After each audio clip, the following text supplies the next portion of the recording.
Welcome, Fundis.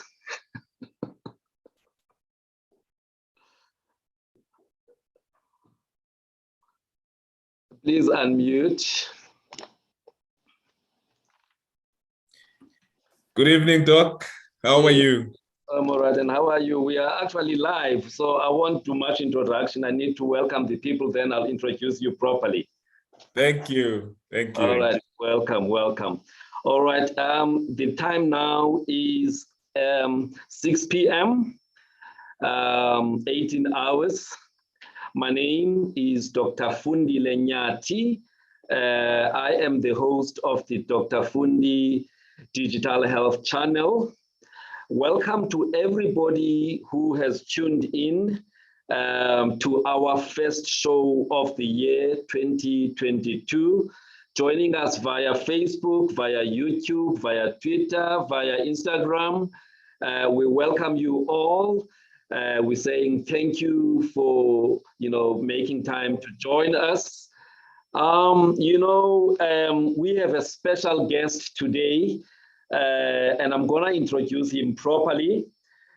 But before I do that, let me just say, all the best to everybody in this year, New Year 2022. As we begin a year, most people, they normally have resolutions about many things, about their health, resolutions about career matters, resolutions about their finances, resolutions about many things. But today, being a health channel, we decided we need to look at one aspect of health, which is often ignored when we talk about health.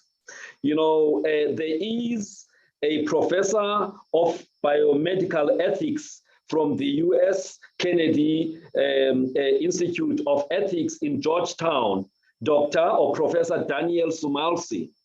In 2001, he said holistic health has got 4 components: the physical aspect of health, the psychological aspect of health, the social aspect of health, and the spiritual aspect of health. We in the medical scientific world have been a bit reluctant to, embrace this 4th leg of holistic health.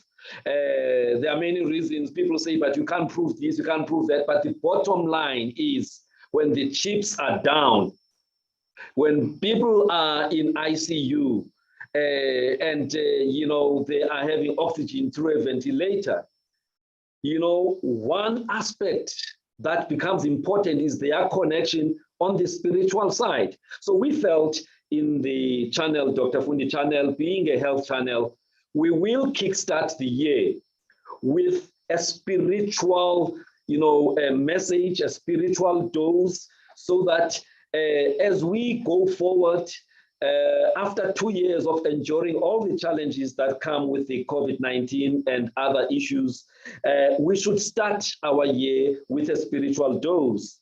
And so we have our special guest today, and our special guest today is none other than Dr. Reverend Vusi Vilakati. This is a reverend, who loves reading. He loves reading. He's got a BA honors. He's got 2 masters in theology, masters in philosophy, in leadership, and now in 2021, he got a PhD from UJ. But we are not here to talk about his qualifications, but I just wanted to give you a sense of the person that is our guest today. He is the Reverend at Bethesda Methodist Church since January 2019. He's been in the Methodist ministry, I think it's about 20 years or so, if I'm not mistaken. And his experience covers a wide range of issues: congressional leadership, pastoral counseling, doctrine, ethics and policy development, as well as lecturing and facilitation, both within the church and beyond the church. He's married to his wife, Lindo, and they've got 4 beautiful children. And his best time is to be with his family. He's very passionate about matters of spirituality, socio-economic justice, diversity, social cohesion, leadership, facilitation, African human consciousness, and he believes communities of faith have a central in creating healthy societies, hence him being invited to this session today. So I'm gonna hand over to Dr. Reverend Vusi Vilakati. How we are gonna go about this is that I'm gonna hand over to him to share the message that he has prepared, message to help us, to be positive, to be motivated, to be inspired, to navigate, year 2022, to help us, with, how do we build more resilience? How do we, manage to move on despite all, the challenges that, life throws at us? How do we, become better versions of ourselves as we navigate, year 2022? So he'll have his session. I will keep quiet. At the end of his session, if there are any comments or messages, in fact, even during the session, you can send messages or comments through our Facebook or YouTube. At the end, we will then have, a short period of engagements to ask him this or that question, especially in relation to the message that he's going to be delivering to us. So on that note, I'm heading over to Dr. Reverend Vusi Vilakati. Thanks, Dr. Fundi Lenyati, and thanks to the Dr. Fundi Health Channel for this wonderful opportunity. When you say those accolades, it doesn't sound like me, it feels like somebody else. But thank you for the humble gesture of that welcome and the invitation. And thank you for the work that you do to bring cutting edge knowledge and change and transition in many aspects of health and well-being. So as you've said, it is such a humbling opportunity. I hope it is also a wonderful opportunity for everyone that will share with us this evening in conversation about spirituality. A very broad subject, as you have cited one of the health experts in your area, but I think he's so apt in saying it is one of the core dimensions of our lives that we need to think around and pray around and navigate as we think about the new year. So yes, it is a new year. I hope to spend the next while talking to just broad themes and also probably specifically look at some themes from the scriptural text. I am a priest, so I will use some textual leanings to ground my thinking for the evening. So thank you. And greetings to everyone that's here and those that are joining us from across the different platforms that we share this moment. So what does it mean to think about the new year? The challenge that the good doctor gave me to think about the new year and how does inspiration and encouragement look like for that. So I've themed the evening in my thinking around a particular biblical text, which is found in John chapter 2. Those that are in the religious circles and probably the tradition of my own and others would be well acquainted with the text. It is that story that when the party goes dry and Jesus's mother calls on Jesus to make new wine. So I've themed then my evening new wine for the new season, new wine for the new season. So we're going to contemplate around this idea of what does it mean to think about new wine for the new season. So I want to start almost by talking about the new year and saying the new year is a gift and a promise. The new year is largely a gift and a promise.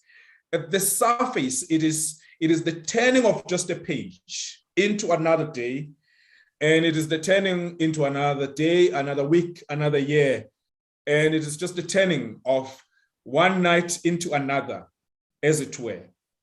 But it would seem like there's a greater significance because culturally moments carry significance. And a moment of that we've called the new year has become a significant moment of shaping and orienting life. It orients business life, it orients personal life, it orients different aspects of life for many traditions. There could be a few exceptions in terms of other religious traditions, in terms of when do they place their new year. But by and large, the new year is a significant era for many key traditions across the world. The new year is a significant era for the seasons of change in any domain. And if we then take all of those, we will then say there should be something sacred and profound and something worth observing about transitioning from one year to another year. It is probably much deeper than just another page or another year that comes to our shores. At another level, we need to also then think of the new year as it is commonly presented across many, many dimensions of thinking and domains. It is a possibility of new beginnings and fresh starts. The new year allows us to think of new possibilities and fresh starts. The new year also holds almost an open door for us to walk into another reality and to think and imagine a new reality. I spent just a few moments this afternoon, Doc, thinking about the idea of where did this whole idea of New Year and January and resolutions come from. I came to realize that, about 4,000 years ago, the Babylonians would have a ritual about the New Year. And it wasn't named January then. And they had this beautiful ritual where they would all in the beginning of the new year, during the planting season, which is significant for so philosophically, during the planting season, the new plants and the new tilling season, when you are beginning a new era of your crop life. Yes. And they would then, in that moment, the Babylonians would elect a new king every year, as it were. Strangely, and when on New Year, then they would either cast off the king they had and elect another one, or they would recommit themselves to the current king and say, the current emperor, you are the one that's ruling over us. We think you did a good job last year. Let's move on to the next era. It would be interesting to do something like that for presidents, as it were. But in that moment, they would then, apart from just dedicating their lives to another start, they would then also say, we will pay off our debts. We will take back everything we owe to everyone. So there were socio-economic and political ramifications of what the new year looked like for them. It will be good for us as we wake up in the new year with the reports and everything that we've received this year to wake up into a new possibility of things and new commitments to new reality. And then that's 4,000 years ago. And then when the Roman Empire grew, you would realize that also in that time, the story is told that Julius Caesar married the tradition. And in Roman mythology, there's the idea of that god, Janus god. And that god Janus is a very interesting metaphor if you kind of think of it. So in Julius Caesar's time, they would then have the moment which became January, as it were. So Janus was the god of beginnings and endings. Janus was, if you see the image of it, if you go online, you will see that image of Janus. He's a two-faced god. There's faces both sides. Yeah. So the myth goes, this is the God that helps you think about where you've come from, reflect from back where you've come from. So in the new year, you would then reflect on what it means to have come through a year. And if you go to another year, it would then mean you are transitioning into a new year. So you're beginning new beginnings. So the way in which January then got placed as a year of as a month of beginnings and a month of possibilities is an important and a wonderful thing to play with and to live with and to probably take seriously. But I should dare say that even though that this January might offer possibilities, dreams and new openings and a wide door open, fresh start, rebirth, all of the metaphors that you could attach to the understanding of beginning of a new year. There's nothing that's going to happen without your commitment to changing your life, to doing something, and to moving in a different direction. But it is important for me that from a spiritual dimension, that we spend some time in the beginning of the year reflecting on what my life is about. What is my life about? It's an important question that we stand at the beginning of the year to say, I have lived 2021. The last 2 years have been the most difficult years for many people. We have seen so much grief. We have seen so much heartache. We've seen so much pain. We've seen so much loss. I have often said, and I took this from a British psychologist, that we walk with a cloud of ungrieved pain over us, almost. And somehow, as we think of all of these realities, we understand the importance of having to reflect. And in the reflection, it is important what we do with that reflection. And I want to then say, in the Christian tradition, there is a powerful thing that happens with reflection.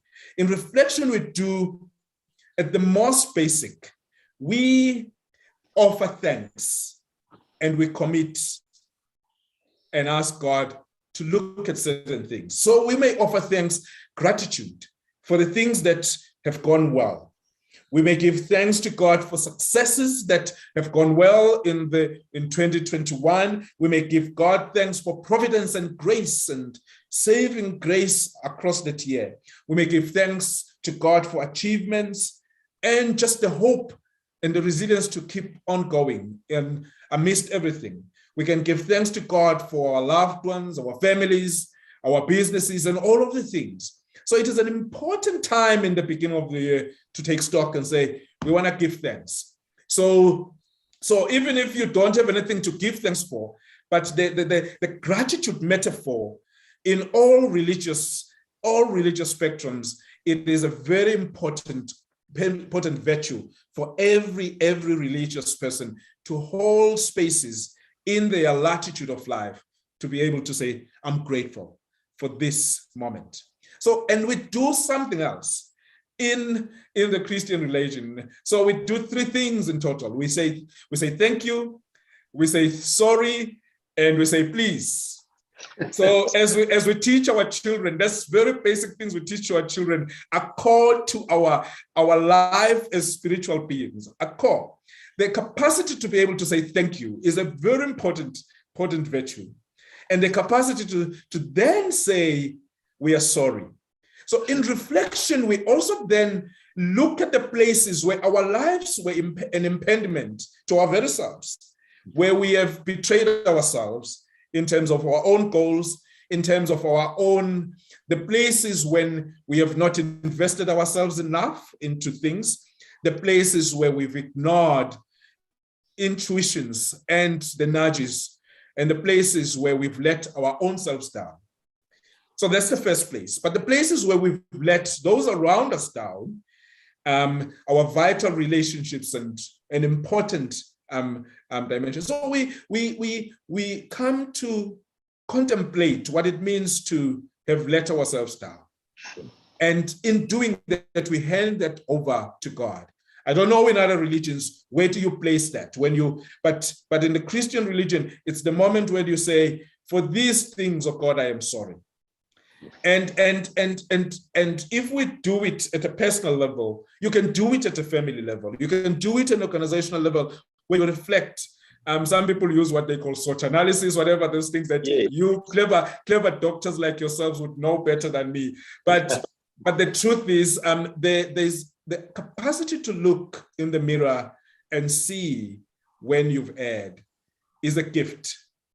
And particularly when you then move broader into leadership in the public space, the capacity for our leaders to be able to say, I can see my contribution to the detriment of the system, is a very important virtue when you think of how we manage reality and manage communities and manage public spaces.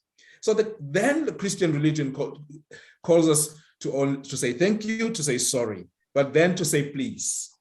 The thing that COVID taught us is that almost like that advert, which I won't call this organization because I don't want to advertise for them, that advert where they have this remote where they can control the car, control the house, control everything around them. And then the person sits comfortable in their car and then they say, what could go wrong? Once they have done all of this, they can control almost everything. And they ask the question, what could go wrong? But with COVID, we've realized so much could go wrong. So much that we don't know can change. So much what we have known as common reality can be taken away in a week's time, in a few months' time as COVID started. We realized so much change. We needed to adapt and change and evolve and do all sorts of things. So the future is not guaranteed for all of us. So when we come to worship, it is the moment when we say, thank you, sorry, and we say, please. Please is saying we're holding our hands out to the future with the possibility that things may not even turn out the way we want them to be, but we trust that God and the universe and everything that holds us together will shape us and help us move into that future. And so we say, please, before we end our prayers, when we pray, we say, please, and we commend the spaces. We commend our children, we commend our loved ones, we commend our businesses, we commend our countries, we commend the world. And we say, for the things that are undone, the things we hope still have to be done, we commend them to you and ask that you move us into that future. Yes. So I want to preface then my reflection on the passage with these thoughts. We are in the beginning of a new year. We are opening a door into this year. It holds out possibilities, fresh starts, and the morning possibilities. Yes. We hold in our hands right now the gift of reflection, to be able to say, sorry, thank you, and please. And then we hold then in our hands also ourselves as we move into this future.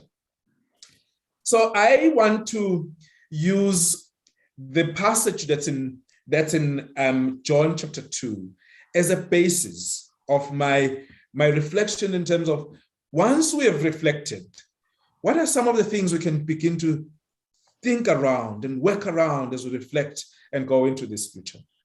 The setting of this passage is very early in the Gospel of John. And the setting is that, for those that are theologians, I wouldn't go into the detail, but the setting is such that you read in John 2 with the purview of having read the whole Gospel, because as you read here, it triggers things that will happen right at the end of the Gospel of John. Metaphors that John is beginning to embed right at the beginning will be triggered as the story unfolds right at the end, when Jesus dies and is crucified and rises from death again. So the setting is a wedding, and Jesus and his mother are invited to the wedding. And at that wedding, the most embarrassing thing happens in that story. And the most embarrassing thing is that there is a party going on.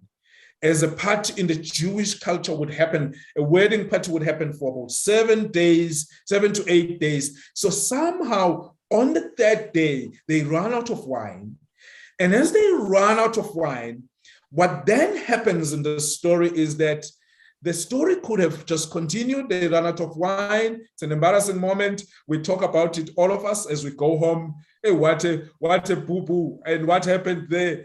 We don't know, didn't he stock enough? Was it COVID regulations that he couldn't stock enough wine, or whatever the case? All of the stories you could tell around the stuff. But what happens is the text makes a particular emphasis that Jesus was invited and his mother came along to that invitation.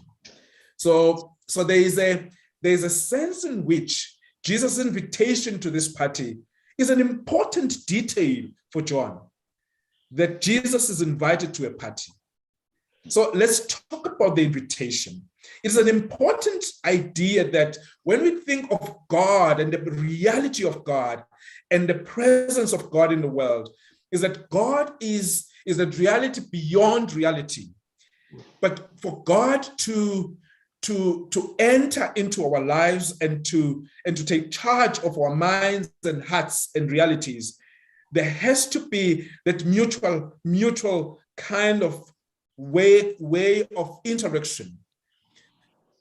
Theologians say we have free will, and our free will then opens out the possibility that God can function in ways in our lives when we invite God to be part of that reality. Yes. So one of the things that for me is important in the beginning of the year, it is to open the door to God, open the door to the presence of God, creating moments and times and spaces in my mind and in my heart that I am not self-made. I have a reality that holds me together, and I name that reality God. To be conscious about that and to create moments in my life where I make that reality true for my existence as a way of coming to center, as a way of creating a center. One preacher once used an illustration of a jug and held a jug before a congregation and said, in this jug, I'm going to put the 3 most important things.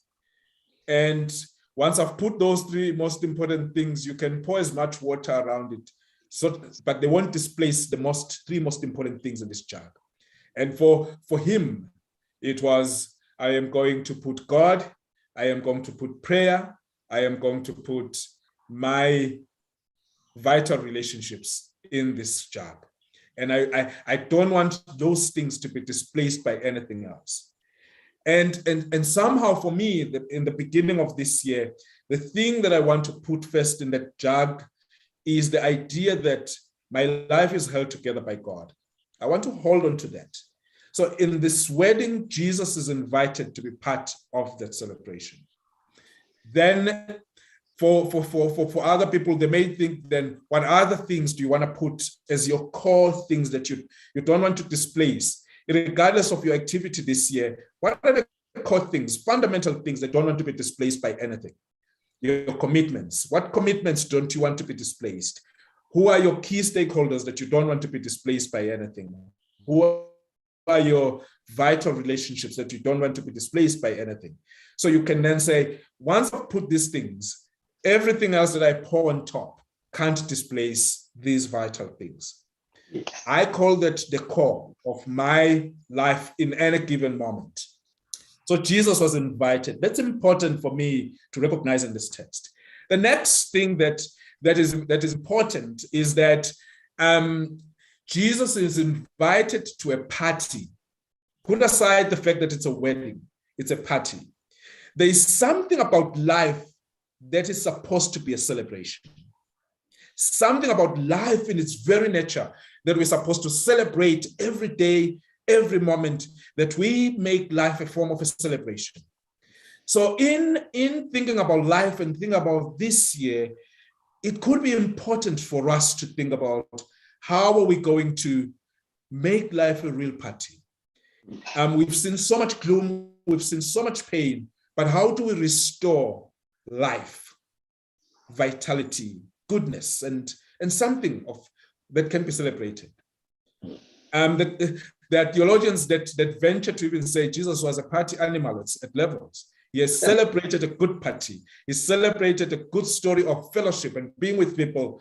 So can it be that maybe some of the things that hold us together well, it is the capacity to celebrate the significant things, to celebrate the small things. During COVID, people celebrated small things, a meal, friendships, a phone call, all of these things. So to make life almost a party and a place where we can celebrate each other, celebrate achievements, celebrate small things, celebrate milestones, celebrate waking up in the morning, celebrate meeting a friend, celebrate all of these things. And maybe it is also true that God celebrates you as a person. And we live with such a very gloomy society that thinks God is out to catch them out. They think God is a big man with a stick that's waiting to hit you when you step out of line. But what if when you wake up each morning, God looks at you and says, I'm excited about you, the way you are, the way I've created you, with your gifts and your strengths and your talents and everything. What if you were to wake up and say that to yourself, God is excited about me in this new waking day. I live in the presence of a God that's excited about me as I am in this moment. So some of those things can displace some of the things that have created an arrogant or a judgmental God, but a God that celebrates you and walks beside you and comes to your life and wants to start a party every day they are with you. Think of that. The next thing in the passage, without doing the theological pieces that other people would like, the next thing in the passage is that some people would think that the fact that then the party almost comes to a crisis. When it comes to a crisis, the reality of that crisis in this text is that it happens in the manner that the wine goes out. As the wine goes out, so everyone is now thinking that's the end. There is something that I want to differentiate for my head. You can expect Jesus to perform magic or Jesus to perform a miracle. So magic is the stuff that takes away the problem right away. It is like winning the lotto, takes away that's the magic stuff, the stuff that almost wants Jesus to be the problem fixer, takes away the problem right away. Expect Jesus to make the stuff that's an impediment in my life to go away. But Jesus doesn't necessarily do problem fixing in the sense of magic. But Jesus is, because magic in its nature does not transform reality. It temporarily eases the moment. But what transforms reality, it's the miracle of life, when life gets touched and changed and transformed. So the truth about what we are seeing in this story is that Jesus performs a miracle, and a miracle is something more than a magic, because a miracle is the possibility of new life where life had almost gone out. So when wine had gone out in this party, the truth is that it is the place where then the people figured out that our lives are now growing dull and empty, and we're losing energy. And so the miracle for me in the story is that Jesus doesn't bring anything else rather than new life and transformation and new beginnings. A party that had come to an end, Jesus starts over. So two clues that are important for me in thinking about the new life in this story. So the first clue is that it happens on the third day. Then what I said in the beginning comes to mind. The third day in the Gospels, across all the Gospels, It's the moment of resurrection. The third day across all the gospel is the moment of new life, of new beginnings, of a rebirth. So the third day, in all truth, if we think of reality and think of ourselves into that reality, it is the place where Jesus comes into that place that has grown empty and has lost life. And Jesus says, there could be new life, life coming out of nothing, life beginning afresh, life beginning as a new possibility. So I don't know what that might mean for somebody. It might mean maybe their dreams collapsed last year. Maybe they died. Maybe they had to close shop, close their business, close things. Maybe they had to end a relationship. It doesn't mean Jesus. Magic is when the relationship is resurrected miraculously. But a miracle is when you are able to begin afresh, even if you begin in a new relationship or start in a new reality or something else opens up. Jesus takes water, doesn't take the disappeared wine and makes it come back. He takes water to create new wine. He doesn't make the wine appear like magic. He takes something natural amongst us and creates something new out of what exists in that environment. So that's a miracle. It is the ability for God to take your life from where you are and create a new possibility out of what you have in your hands. The data that you hold, whether it was disappointment or pain or grief, God has the capacity to bring a resurrection, new life, a new birth, a rebirth out of the very circumstances that you've gone through. Hold that in your mind, because that is true for the circumstance of your life. That's one clue. The other clue is that this is a wedding. And a wedding is almost about creating a life together. A wedding is about fellowship and community and presences of people.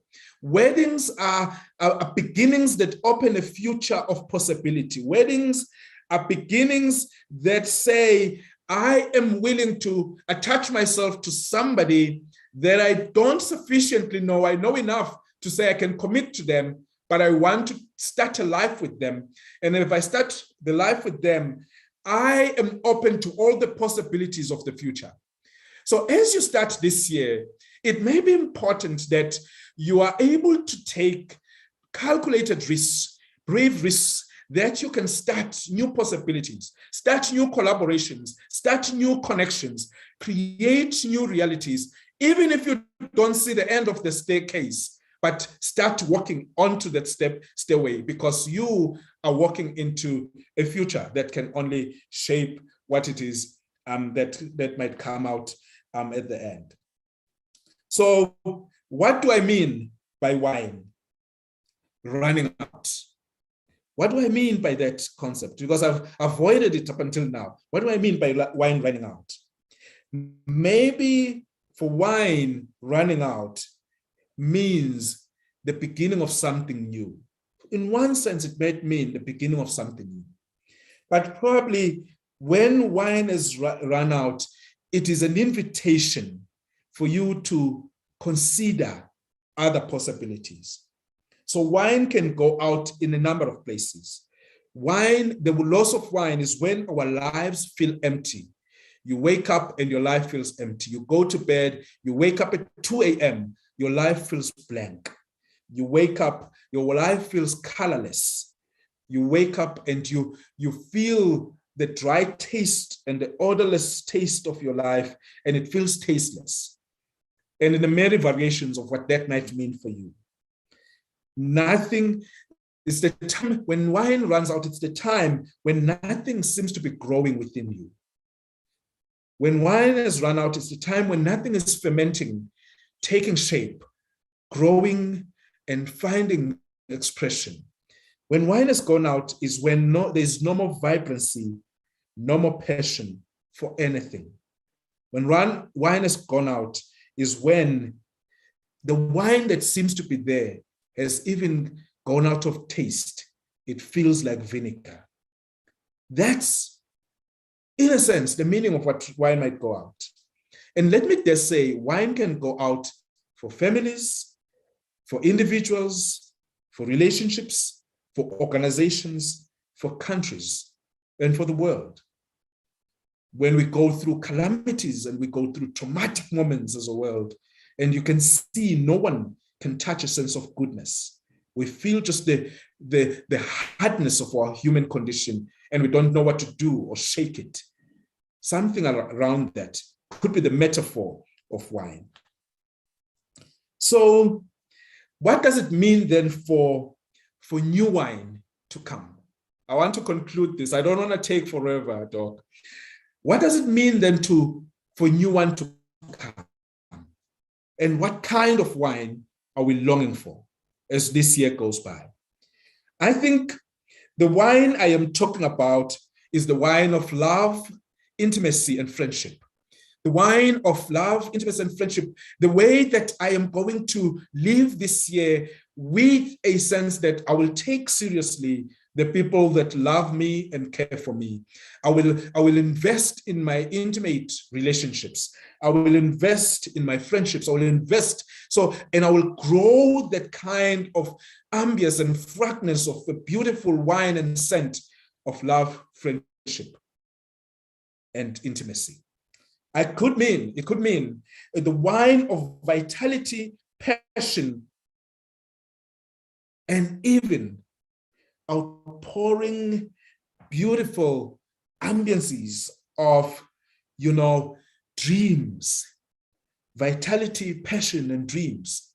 So if 2021 ended so dull for you, if you invite the possibility of God helping you walk into this year, you can think of the renewal of your vitality and your passion and all of the things that might come out of that.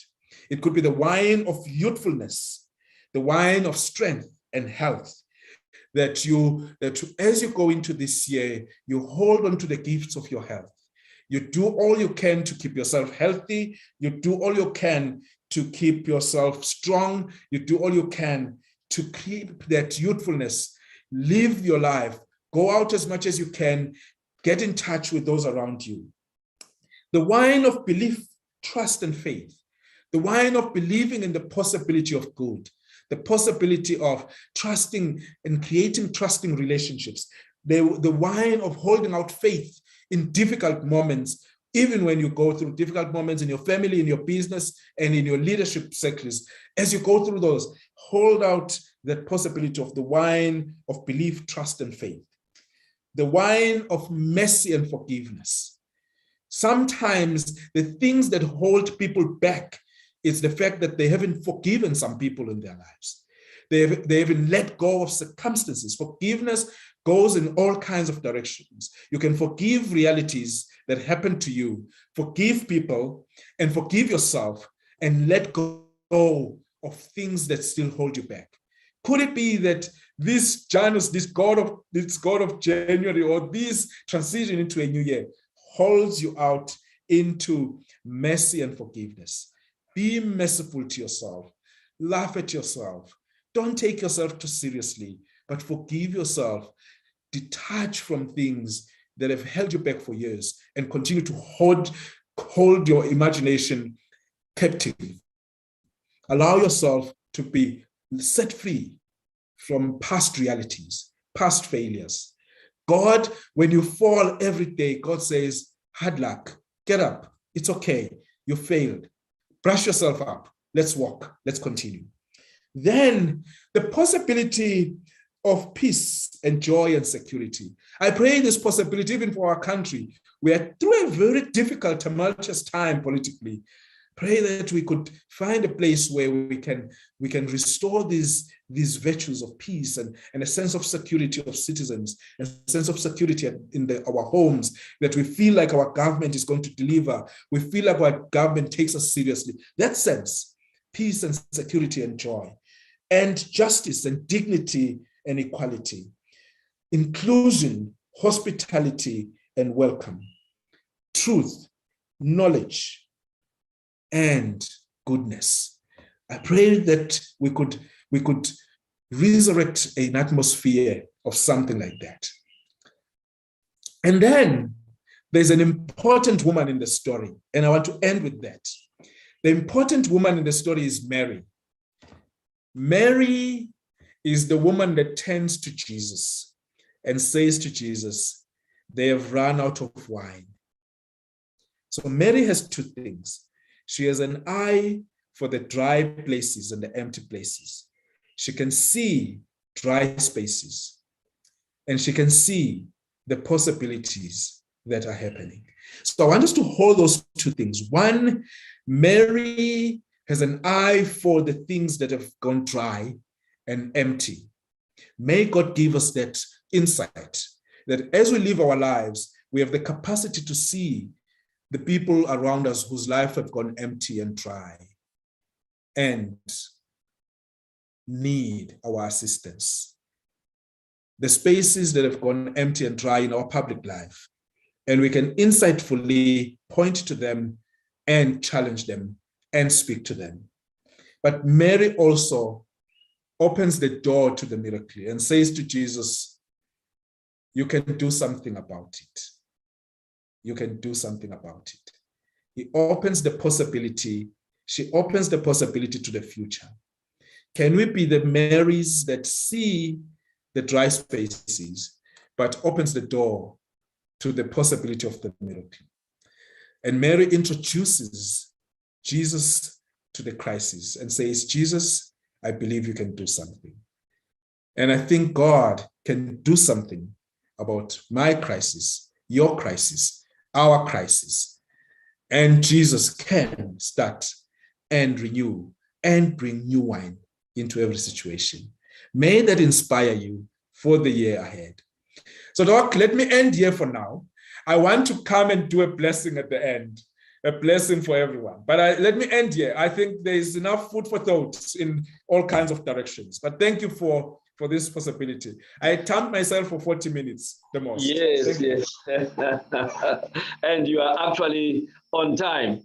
That's exactly, because I took about 6-7 minutes before, and then you came in. So you're actually just on time. I know there's many people who, when I advertised that we will be having you as a guest, some of the people who are with you at Bethesda, and many other people, who felt they needed some rejuvenation as they look forward to Y2022. And, you have actually covered so much, Rev. And I don't even know where to start. But just before I make my comments, or maybe one or two questions, I just want to ask those who are within our reach, either through Facebook or YouTube, to just, ask some questions on what has been shared already by Umuruti.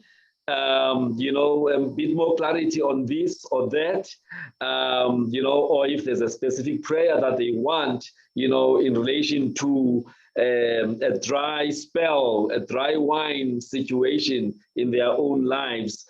Please, we still have a few more minutes where you could actually get Umuruti to actually, guide you on a particular issue or clarify something. I liked the scripture that you chose, Fundis. I always say to people, sometimes, when we think alcohol, we think, hey, this thing doesn't go with, with being a good person, and I know, but look at, Jesus was invited and the mother tagged along, and the wine ran out, and he was actually the person who was asked to make a plan, by his mom. I wonder why. We must answer that perennial question. Yes, what did the mom know about this guy's abilities that he said, I know you can sort out these people, But that was the beginning, if I'm not mistaken, Fundisi, of the miracles that show who he is and why was he here on this earth. But I think what I liked then about the scripture is that you are talking about running out of old wine, or of the wine that was there before. And in all of our lives, there are situations, and there's been many of those in the past 2 years, especially, where we ran out of wine. The spells were quite dry, and we needed new wine. And, so each one of us, I think, has a responsibility to say, what happened in my own life? What crisis? Remember, there was a party crisis because the wine had run out. What in my life ran out, and that I need assistance with to be able to come up with the new wine that would help me to navigate the future, better than the previous situations. I liked at the beginning where you talked about 3 things: thank you, sorry, and please. Thank you, sorry, and please. And sometimes it's very easy to look at all the things that are not going right in our lives, and actually be so pessimistic about so many things, lose hope.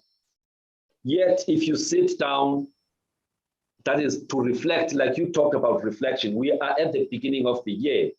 It is January, others they call January. It's that month when people are worrying about a lot of things about the year ahead. But you are saying to us, Mfundisi, take time out to reflect. And as you reflect, have gratitude.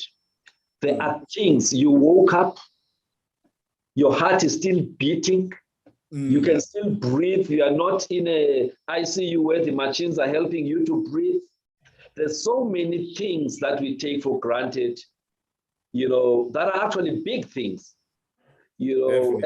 So time for reflection. And this is where in my own organization, I normally ask that we take a few days with my leadership team to actually reflect on the past year and what is it that we want to achieve going into the new year.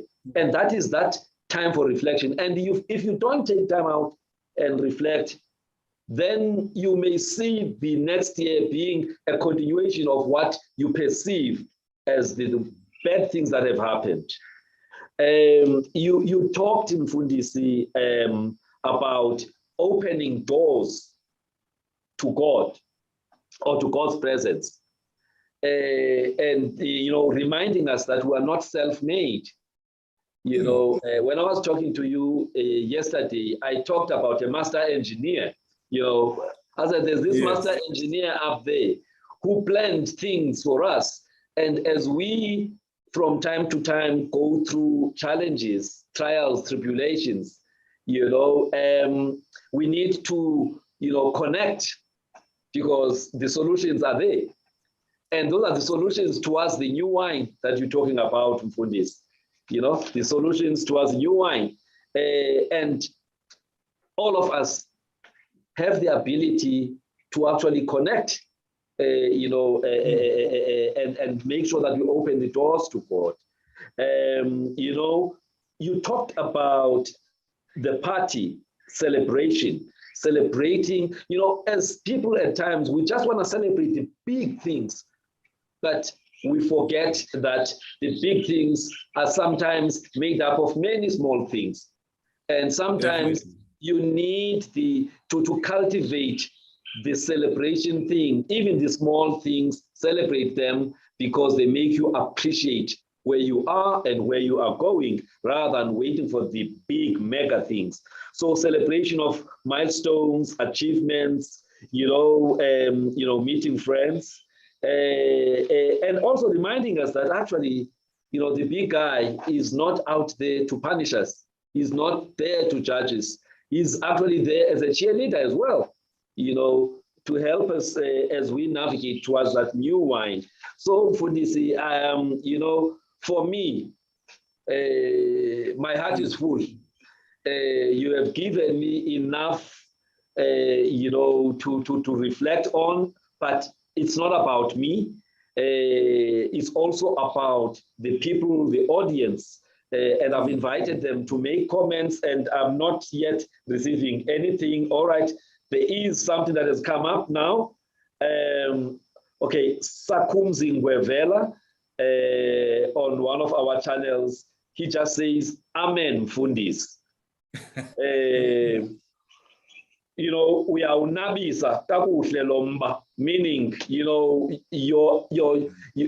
are enlightening us so well that all he has to say is that the message has been well received, and he appreciates the message, and I'm trying to look at other channels of mine. I'm not seeing anything at this moment.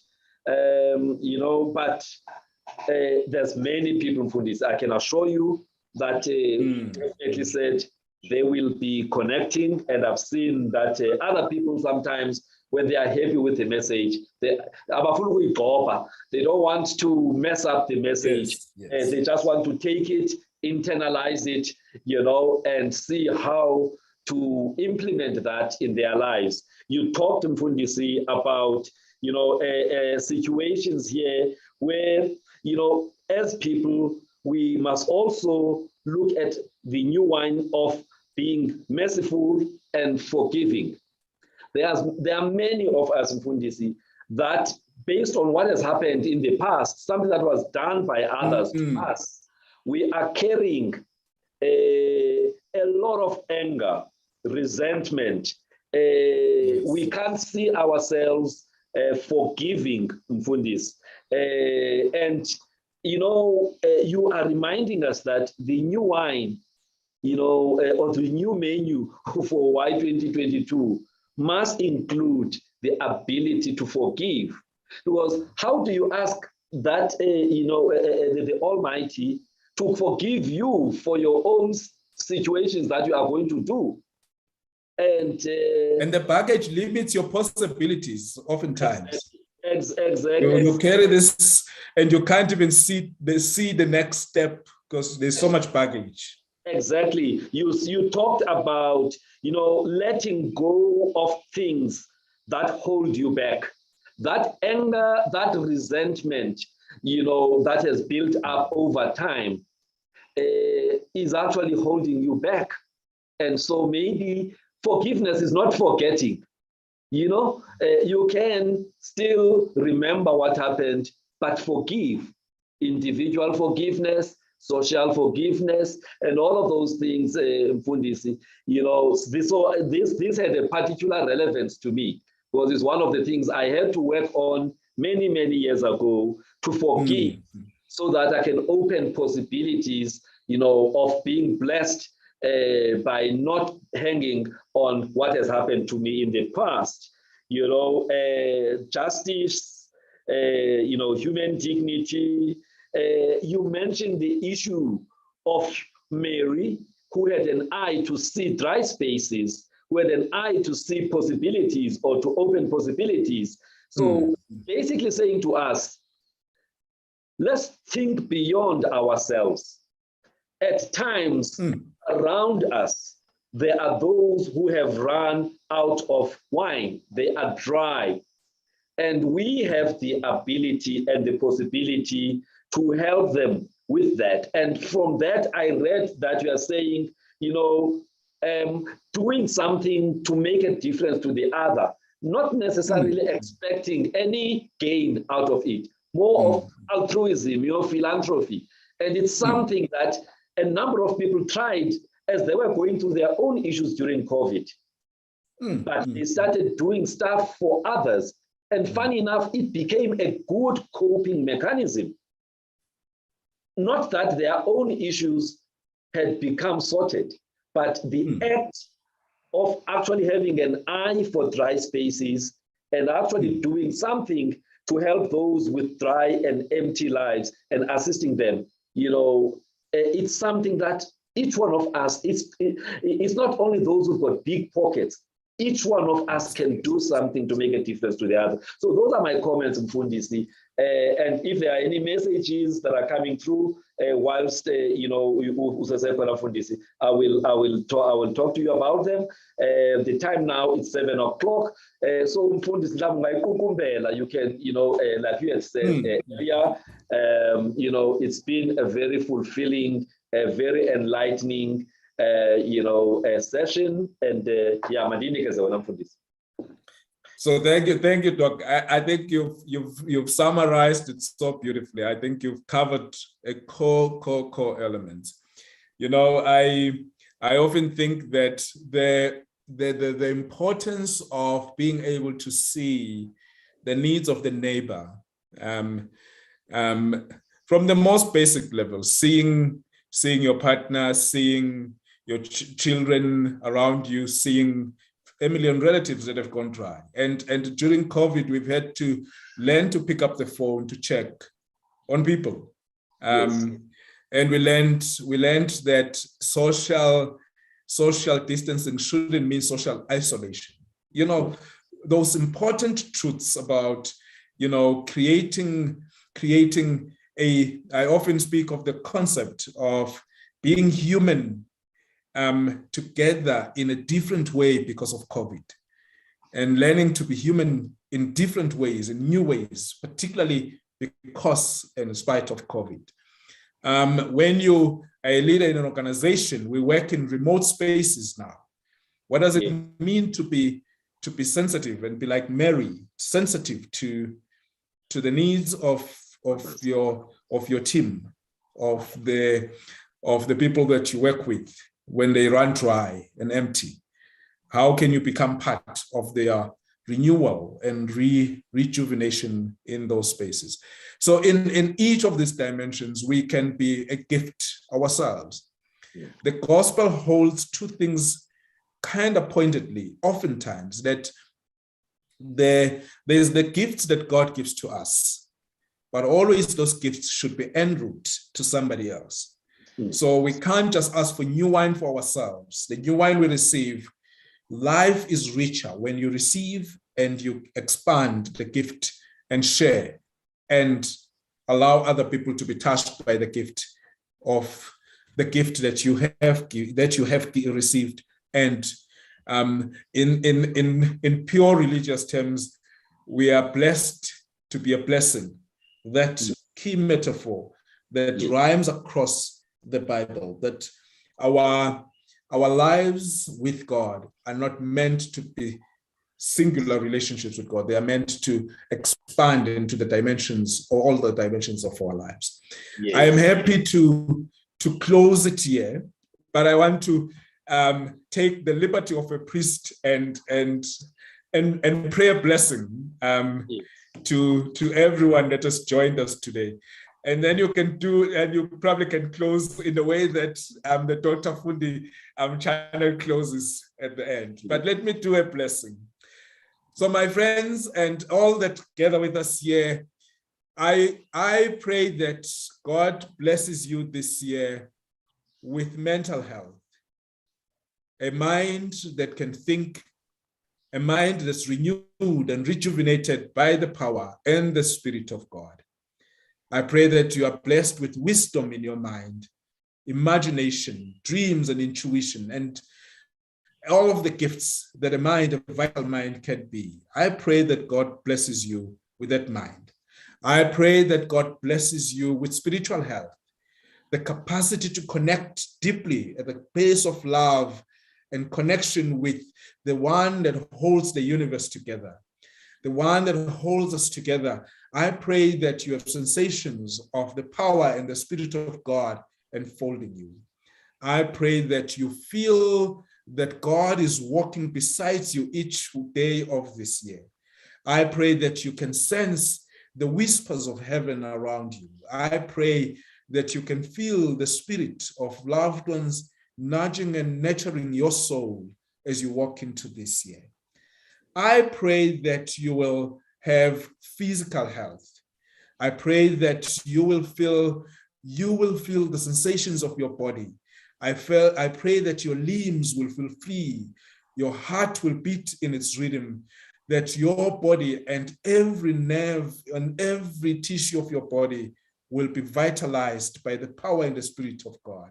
I pray that you will have deep emotional health, the capacity to feel the things you are supposed to feel, the capacity to feel the good and the bad, the capacity to feel with and feel around and feel along with those around you.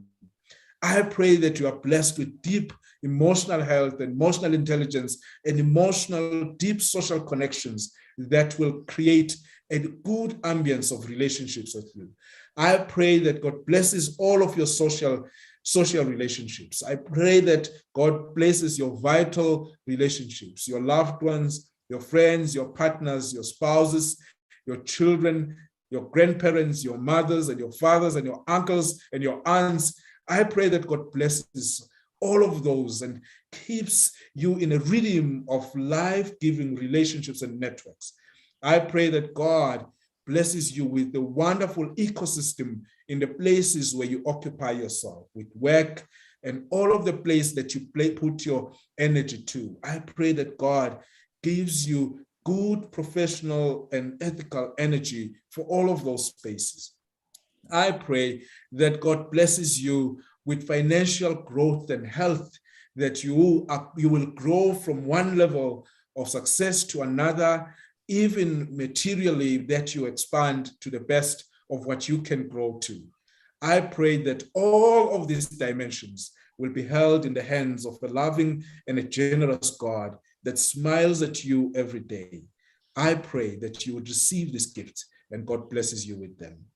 In the name of God, amen. Amen, amen, Fundisi, amen. I started earlier talking about, Professor Daniel Sumarsi and his approach to holistic health. Where now you took it further to the 8 dimensions of wellness. You didn't just limit yourself to the 4 dimensions of health. You took to the 8, the dimensions of wellness, and that's how it should be.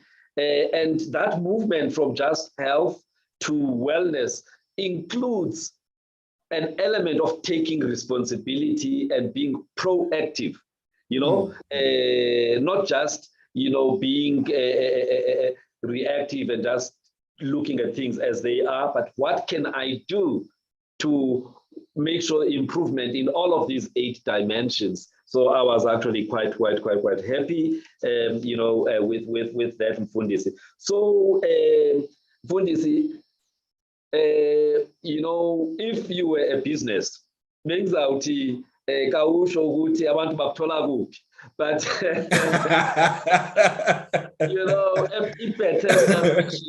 i-Bethesda mission in Parktown,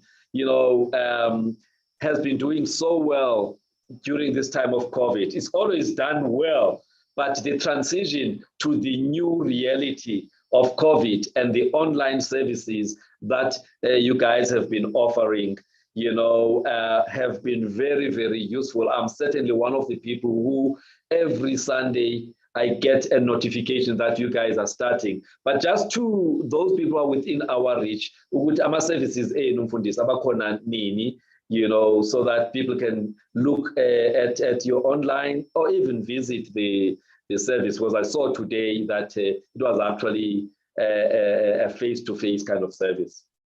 Yes. So those that are keen to be part of Bethesda Methodist Mission, the services are at 9 on Sunday mornings.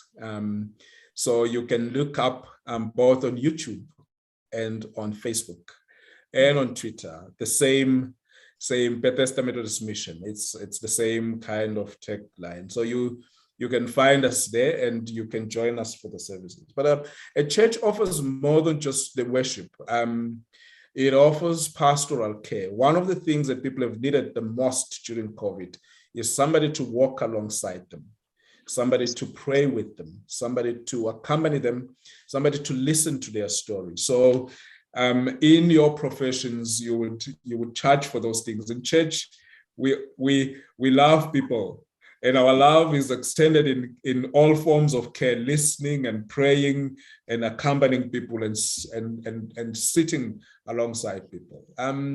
We offer all kinds of work. We do all kinds of work, from relationship counseling to individual counseling, all kinds of streams of work that can be offered in that area. I also do that in a personal capacity as an emerging consultant, Yes. in leadership consulting and in Yes. No, thank you very much, Mfundisi. Thank you very much. And once again, for me, my company is an employee health and wellness company. And once again, this idea of holistic health is very important in our organization. We have got a service called Employee Assistance Programs. Employers who invest in the psycho-emotional health of their employees. So we're one of the leading service providers in that space. And we have decided that we are in the basket of the services of employee assistance programs to bring in spirituality over and above the psychological interventions from clinical psychologists and social workers, but try and bring in the issues you're talking about, Fundisi. And so we will be talking offline about how yes. also to use your consultancy, to provide, where we pick up a need for that kind of pastoral care and other aspects, of the services that are offered by the church or by yourself individually. So I want to say thank you very much, Mfundisi, and may all go well, for the year ahead, for yourself, your family, the Bethesda Mission, and also the Methodist Church of Southern Africa as a whole. We definitely do need to get more people to, link up, with the higher power. I did many of my years of, in the first 3 decades, being on autopilot, and I only realized at age 33 that, hey man, I need to sort out my relationship up there. So the point I'm trying to make is that without one being a fanatic, it is so important to look at every aspect of our lives, including our spiritual health. So thank you very much, Mfundisi, and thank you to everybody who joined our session with Mfundisi. And I trust that the message in a way that talks to you, there is something that you will take and implement in your own lives. Thank you very much. Next week, we will be inviting a clinical psychologist to also, again, help us, from a psychologist point of view, help us to feed that psychological health part of total health. But we had to start with spiritual health, and Mfundisi has done an excellent job. So next week we will have a psychologist. Thank you very much, and Mfundisi, all the best to you. Thank you. Thank you for the privilege. Thank you for the honor of inviting me. Thank you very much. Bye-bye, friends. Thank you. All right, bye. Bye. Goodbye, everybody.